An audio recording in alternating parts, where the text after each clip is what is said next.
அண்மை செய்தி ஜம்மு காஷ்மீரில் பாகிஸ்தான் நடத்திய தாக்குதலில் உயிரிழந்தவர்களின் குடும்பங்களுக்கு தலா 10 லட்சம் ரூபாய் நிதி உதவியானது அறிவிக்கப்பட்டிருக்கிறது. அதனை அண்மை செய்தியாக பார்த்துக் கொண்டிருக்கிறோம். விவரங்களை சிறப்பு செய்தியாளர் ஜீவபாரதி வழங்க கேட்கலாம். ஜீவபாரதி, ஏற்கனவே முக்கிய தீவிரவாதிகள் 5 பேர் சுட்டுக் கொல்லப்பட்டிருக்கின்றனர். இந்நிலையில் பாகிஸ்தான் தாக்குதலில் உயிரிழந்தவர்களுக்கு நிதி உதவியானது அறிவிக்கப்பட்டிருக்கிறது. விவரங்கள் என்ன? குறிப்பிட்டு ஜம்மு அண்ட் காஷ்மீர் பகுதியில் கடந்த புதன்கிழமையும் சரி நேற்றைய தினம் நடைபெற்ற பாகிஸ்தான் ராணுவத்தினுடைய தாக்குதலின் காரணமாக 12க்கும் மேற்பட்ட மக்கள் உயிரிழந்திருக்கிறாங்க. குறிப்பிட்டு 5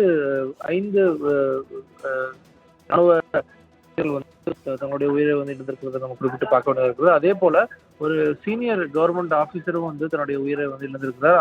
அவர்களுடைய குடும்பத்திற்கு மாநிலத்தினுடைய முதலமைச்சர் உமர் அப்துல்லா 10 லட்சம் ரூபாய் வழங்குவதாக தற்போது எக்ஸல வாயிலாக அறிவித்திருக்கிறார். தொடர்ச்சியாக பாகிஸ்தான் ராணுவத்தினுடைய தாக்குதலை